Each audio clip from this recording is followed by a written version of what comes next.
Gaia had wasted no time hatching after Milim burst through the door. Now the greatest danger was past, so presumably she'd be going back home now, or not.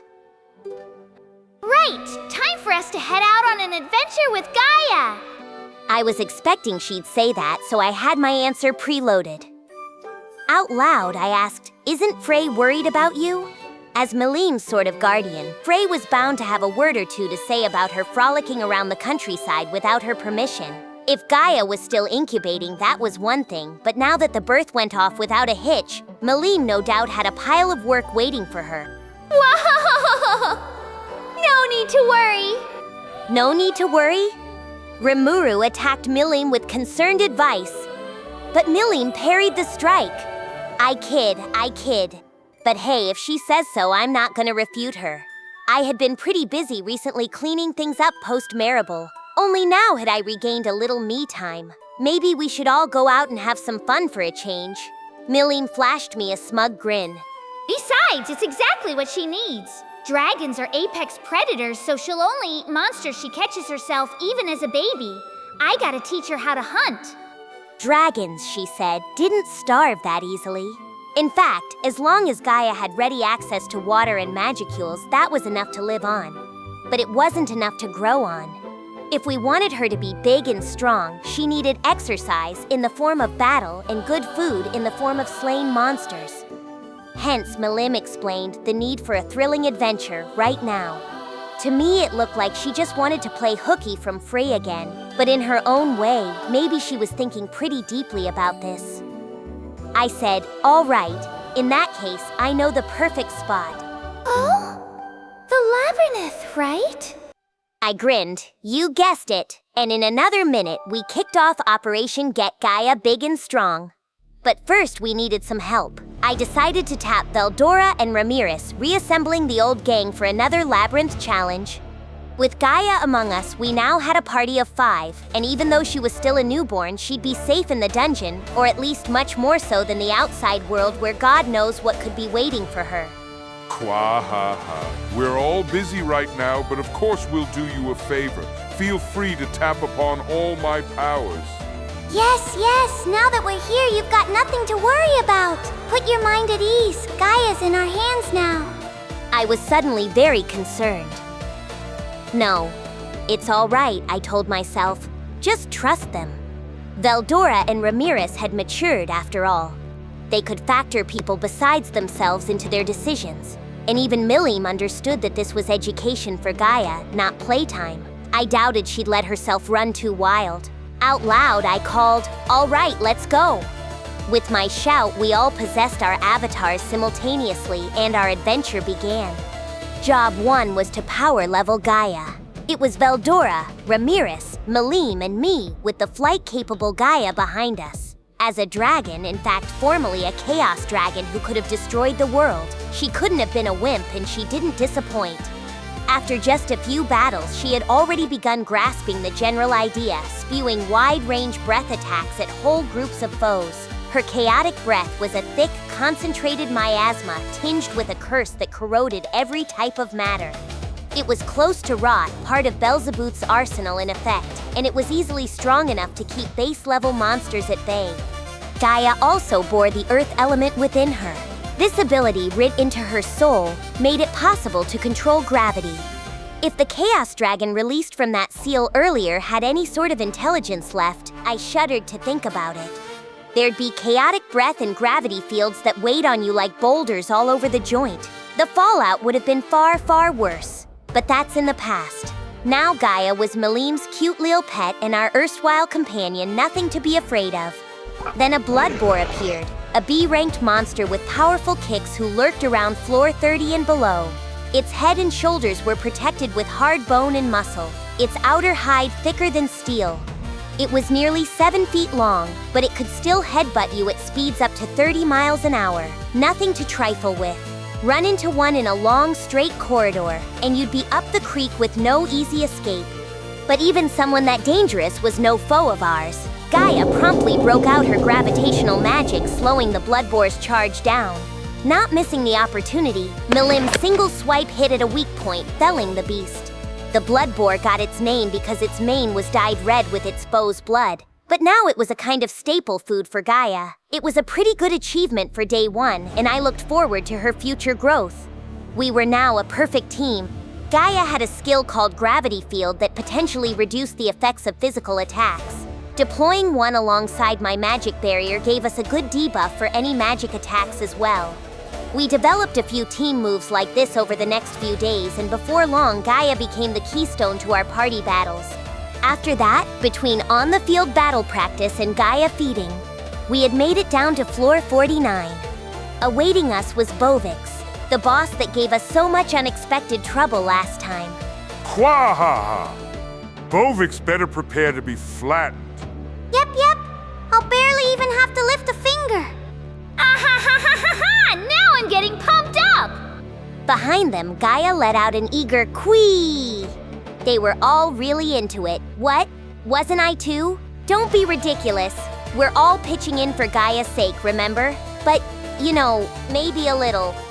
Maybe we were having a little fun. But it's all for Gaia's education, okay?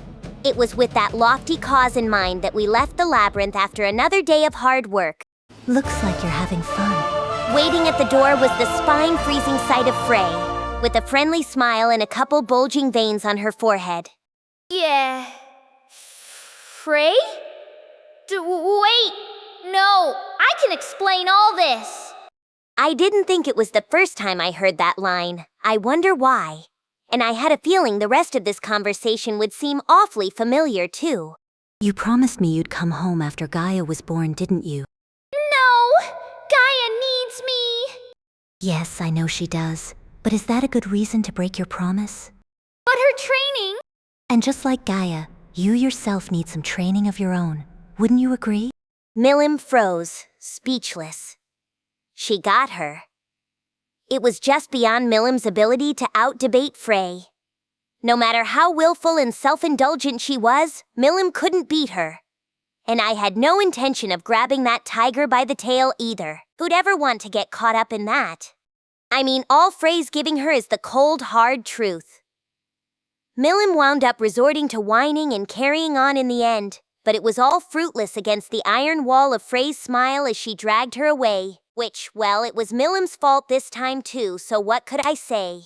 If she'd at least let Frey know first, I doubt she would have gotten this pent up about it, but well. I'll come back soon! Milim shouted that as she left, but I didn't think she'd be able to pull that act a third time. She wasn't being grounded or anything. I'm sure she had Frey's permission for regular visits, although maybe not for a bit now. Even Frey knew the dangers of not letting Milim take a breather now and then. That's why she was going easy. But if Milim kept pressing her luck, who knows what'd happen? Not that I should butt into someone else's family drama, but maybe I should teach Milim the benefits of keeping your coworkers on the same page at all times. Such were my thoughts as I saw Milim leave. For now, I'd have custody of Gaia. Her unlimited use resurrection bracelet kept her safe in the labyrinth, and she had a ton of food to eat in there. What's more, I could set my avatar to auto mode and have it work in tandem with her down there, helping her train. She's still a bit young for Milim to take over that process, so we planned to transfer her over once she was strong enough.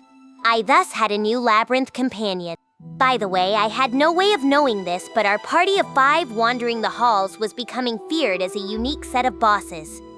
Rumor had it that they'd present themselves with one of 2 strength levels. The normal one was troublesome enough, but sometimes they'd ratchet it up even further. Essentially, whenever we directly controlled our avatars, we were treated as a nightmare beyond anyone's ability. I'd only learn about that a little while later. If we kept playing down there while Milim was gone, we'd never hear the end of it. She'd tell right away from how our avatars grew while we had auto mode turned off. And even without that, she had a 6th sense for that kind of thing. It's like playing with fire. So let's go over some of the more serious things I've been working on. One urgent piece of business was establishing rules for our dealings with the Western nations. As Demon Lord and leader of the Tempest Federation, I had final say on pretty much anything within my borders. I left some of that to Rigurd and the rest, but the most important matters required my confirmation. I had a lot of power, really. Our judicial system, legislation, and administration ran on my complete discretion. I held sway over all three, giving me supreme authority over all affairs of state. I was also commander-in-chief, running the main keystone of our nation. One order and I could send the whole army on the march, and any officers could only be appointed with my approval. We were a federation in name only. I was a de facto despot. Of course, in practice, I spread these responsibilities around a bunch. Our administration was entirely Rigurd's field, and Benimaru, serving as my agent, enjoyed full control of the military. We were in the midst of fielding talented new people to serve as their assistants.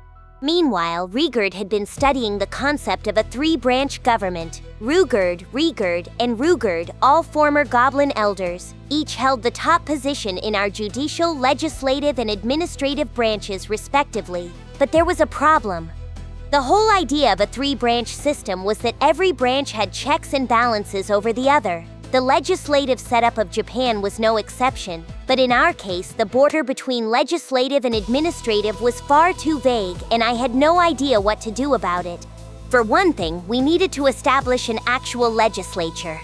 I decided to divide this into an upper and lower house. I'd name the members of the upper house, and we'd vote on the lower house members, that kind of thing. An appointment to the upper house was for life, unless you caused some kind of problem and were unseated. But only votes could get you into the lower house. Elections, of course, aren't easy things. It would be a trial and error process for us. It'd be the legislative branch's sole job to enact laws, and the administratives to follow them and run the nation. I wanted our administration to be loaded with talent. Looking at the Japanese government, even if the prime minister changed out pretty frequently, the bureaucrats behind the nuts and bolts operation of the country were like steadfast mountains, barring recent events. I needed people with the perseverance to doggedly build up long-lasting policies over time, never throwing in the towel. Long-term projects often grew a lot of fat on them, and administrators could always get bought off and do nefarious things. But I hoped that everyone keeping a careful watch over matters would prevent that. For these administrative positions, I recommended the elders of the assorted species associated with Tempest. Those too advanced in age to serve could name representatives to fill in for them. Going forward, I thought we'd see this evolve into a meritocracy. For now, we still needed to talk about alleviating opposing interests between races. But in the future, I imagined there'd be more of a sense of unity, of a single nation of Tempestians. It'd take time, but I wanted our nation's policy to be peaceful reconciliation. That's fine and all, of course, but there was an issue. A lot of the talent pool for this kind of thing belonged to the weaker species, while the heads of the more warlike races weren't suited for working with complex written documents. This was kind of a big problem. Should I focus on our strength as monsters or on our intelligence and willingness to cooperate with humans? The question agonized me. No matter their muscle, I couldn't give major authority to the lawless. This was public knowledge around Tempest, and the beefier Tempestians were kind enough to be satisfied with military posts for me. But that meant they had no authority to speak about our administration's direction, and depending on how our policies went, that might sow some discord later. Our legislative leaders would gather feedback from the people and stamp their seal of approval on it. But if our administration was run by the brainiest of the brainy among our weaker races, the stronger ones could stand to lose their civil rights. Even now, I could see the discontent that'd result. A government administrator had a heavy task. They had to manage the nation's budget, taking command over the massive amount of riches flowing into Tempest. Mjurran was our top man in finances, but he alone wasn't enough to catch any discrepancies. Our administration also had to oversee how our land was apportioned out. I wanted proper zoning and development, but that whole process looked easy to muck up. To prevent logjams, they needed the authority to send out orders under my name. Finally, the judicial system. The judiciary's most important job was to deliver justice for arrested suspects. Policing came under the authority of the administration, but all three branches would have the power of arrest, one of the checks and balances. The judiciary had to judge them in courts, and that meant it had to be the most impartial branch of all, not listening to public feedback and solely protecting the legal order. Judging by the law, and not from your gut, is a lot harder than it looks, and keeping tabs on that was another consideration that gave me a headache. So Rigurd and I were studying hard in order to flesh out our three-branch system. The legislature would listen to the people, talk things over, and enact laws. Being consistent with this would help us pursue an open government. For the administration, we were training Rigurd and other talents to serve as bureaucrats. I also wanted to hurry along the establishment of a law enforcement agency in order to strengthen the authority of our nation's core organizations. Benimaru's military, as well as Soi's Team Kurayami intelligence unit, answered only to me. To keep from duplicating orders and causing confusion, I decreed that they didn't need to follow the administration's commands. Along those lines, I planned to appoint a fairly big name to lead our public prosecutor's office. That left one more thing. A problem with our judiciary. Running an impartial court could easily make our judges into targets. If I wanted to be thorough with this, I needed people with not just intellectual skill, but physical strength. Our judges would have bodyguards, of course, but that still left me with concerns. Anyone who did something like attack a judge out of spite would absolutely get the death penalty, but some attackers may just be willing to accept that. Monsters are far stronger than people. No matter how well guarded you were, you could be lunged at in a flash. Thus, I preferred that our judges had some strength of their own to work with. I said, in that case, I'd be worried about Rugurd by himself. Indeed, he's my right-hand man in every way, but in terms of muscle, he'd lose out to an army lieutenant. Rogard would never let your average youth beat him, but... Rugurd could be a calculating schemer, but in his decisions, he was completely above the board. The judge's bench was the perfect position for him, but if push came to shove, he wasn't strong enough to defend himself. Rugurd definitely could hold his own one-on-one against an army captain, though. Shame he was already exercising his authority over our assorted government organizations right now. Transferring him to the judiciary would be tough. I added. Also, I'd really like to establish a public prosecutor's office in our administration. Gobta and the gang can keep tabs on criminal activity around the nation, but doing the same for our leaders and legislators is asking a little too much, isn't it? Yes, you're right. In addition to our diverse array of monsters, we have a number of well-known magic-born visiting our lands. The Founders Festival has attracted many powerful fellows to the city as well. They could potentially cause all kinds of strife. The Founders Festival had a lot of positive impacts for us. It also attracted a bunch of would-be strongmen with a penchant for violence. That was in a way what we aimed for. But some of those fools couldn't keep their brawling inside the labyrinth. Our security team had beefed up its forces since Gobta's return, but to Rigurd, that didn't seem like enough. I asked, you mean magic-born who are A rank or so? Just a few, but yes. They didn't show any outward signs of violence, but I do think we should stay on our guard. He was right. Better to be prepared. There was wide variance between people's abilities to fight, so if we waited until a magic-born went berserk, it'd be too late. I muttered. So a prosecutor and a judiciary, and we still need to decide who to send as our Council of the West representative. Everybody's already got enough on their plates, so I hate to make any unwise personnel shifts. It could lead to potential chaos indeed. A lot of headaches. Our systems were starting to fall into place, our laws being enacted, but our mechanism for keeping the whole thing running was still weak. And don't get me started on all the unfilled posts. I know this is one of the harmful side effects of growing so fast, but what I'd give for some more people? But no point stewing over people who weren't there.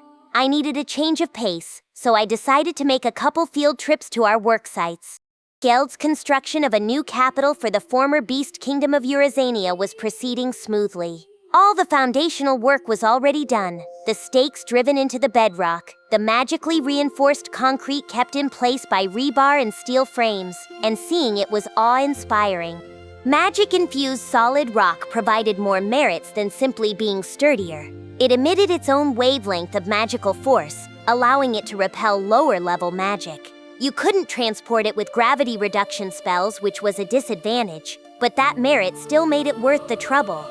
Once that huge tower-like palace is completed, it'll be impervious to most magical attacks, whether from the outside or inside.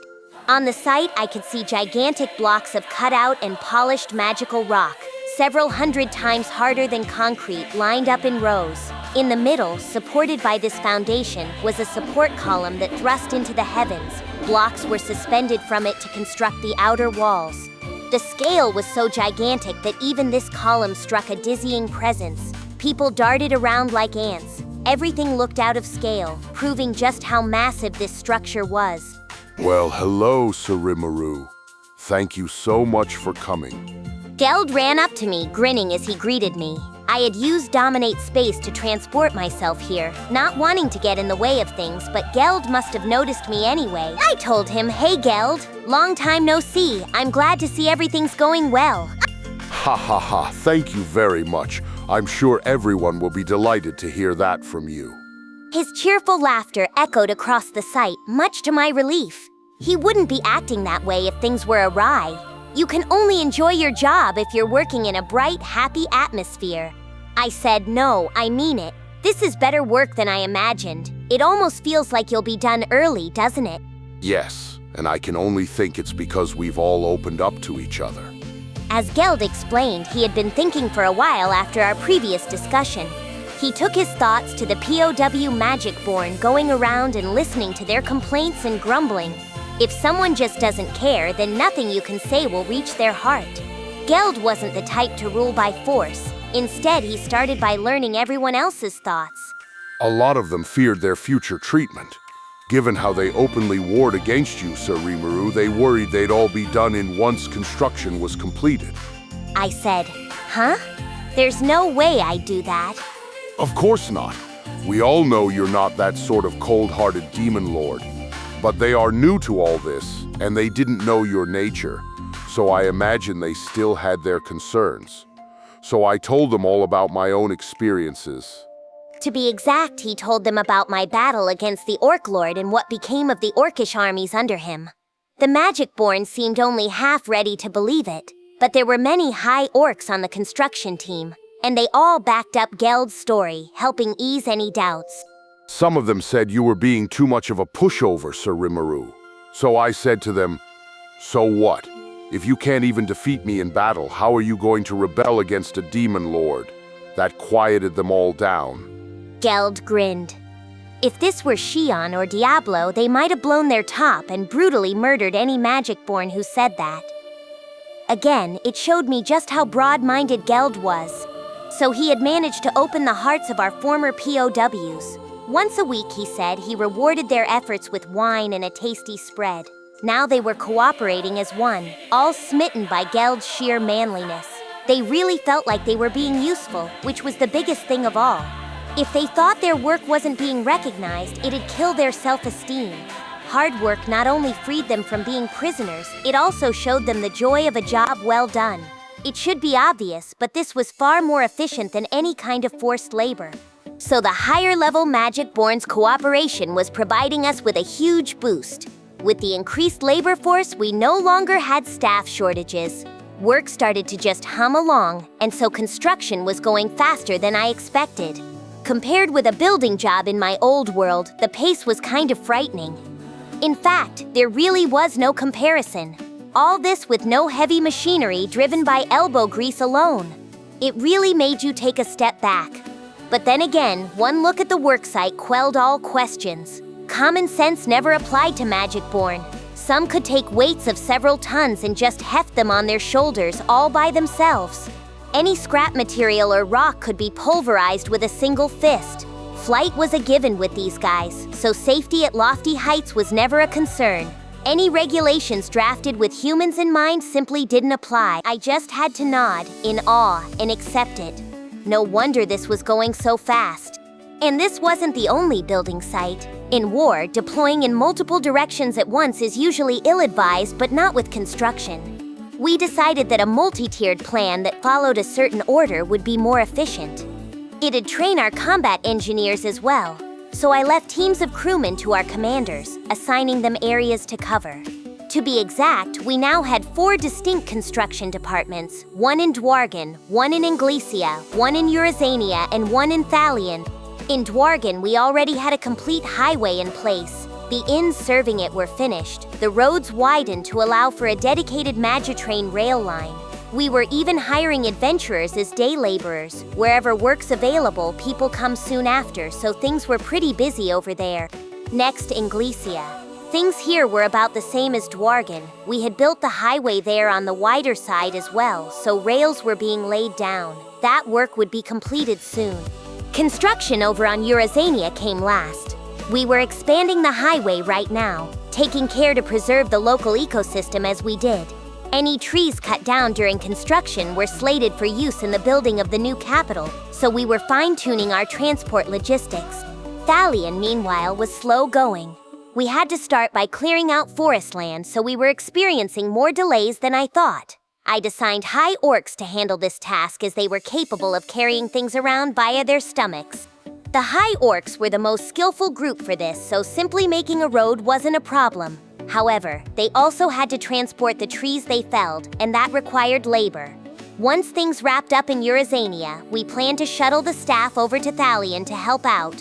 For now, at least, they would open a path in the forest. We could take our time paving the highway later on. Opening the planned tunnel and installing rails were both projects we decided to put off for later. That was the state of things in the 4 regions. Not everyone agreed with a Magitrain line between us and the Dwarven Kingdom. Some people feared the possibility that we'd misread the Eastern Empire's moves and let information on the project leak out. They could potentially steal the Magitrain plans and use them against us in a military invasion, a kind of double-edged sword. We could also have the rail lines we spent so much time on get torn up and destroyed. Others suggested that we should be focusing our building efforts on things like anti-Empire military outposts. The highway's largest lodging facility was on the site where the road met the Ameld River. They wanted this reworked into more of a fortress city. I gave it some thought, but opted against it. It seemed pointless. There was no telling how the Eastern Empire would move yet, so I hesitated to add further needless work to our plates. Even now, with more workers on hand, we still had tons to do. I didn't want to divert labor to more low-priority projects. That didn't mean we weren't on alert. We didn't take action because we assumed the Empire would do nothing. Instead, if they ever seriously decided to confront us, we'd simply crush them with everything we had. I had no interest in extended mind games here. It'd be stupid to stay on hyper alert for ages on end. Depending on what they did, I was ready to use our full powers to bring any conflict to a very quick resolution. My cabinet and I reasoned that was the cleanest way to go at it. Yes, we did need to worry about damage to our railways and so on, but if it happens, we can always rebuild. We couldn't delay development because we were scared of potential future events, the Angels' attack for one. No matter who's confronting us, we weren't about to step down. If the enemy comes riding in, we annihilate them and start building again. We needed to consider protecting ourselves, but really, our greatest asset wasn't things, it's people. If we keep our workers safe, we're good. And after pursuing that plan, I found that our construction work was going at a shockingly fast clip. My final stop on this impromptu inspection trip was the Kingdom of Farminus. As promised, Yom had recruited a team to handle the preliminary work for a Magitrain line. They had picked sites for the rail line according to the report I read, and surveying had just been completed. I figured they'd get to work on that after the harvest season was over. But Yom, or Mjurran really, made this a bigger priority. Mjurran said with a smile, "Why wouldn't I? We know how rich we can get off the foreign currency we receive for our crops. If we should ever have a famine, that's enough money to easily provide food support. I would absolutely hate to see your Magitrains ready to deploy and us without any railways to support them." She was more passionate about the project than I was. As the Queen of Farminus, she was now taking an active policy-making role for her kingdom. Ha ha ha. Guess I don't even have to be here, eh? This is more up Rommel's alley anyway. He's running things on site. Yom grinned as he introduced me to Rommel, a man I had seen a few times before, the sorcerer on Yom's team during his adventuring days, if I recall. He looked nervous as he updated me on their current status, unfurling a map detailed enough to be classified material and explaining in detail where the highway would go. It had all been surveyed to the level of detail I requested, and I had promised to make the final checks, so I quickly headed over, examining the whole path before the day was through. I told Rommel, "There's still a few kinks we need to work out, but overall it makes the grade. You wrote down exactly who's responsible for each section, right?" Rommel answered, "Yes, Sir Rimuru, we've procured everything as you outlined to us." I nodded. "Okay, Then have the people running this section, and also this section investigate these spots for me again. It seemed to me personnel training was going well here. They had a complete project map in place, all within permissible levels of accuracy. Some of the teams weren't quite all there yet, but I could tell they were diligently studying their craft.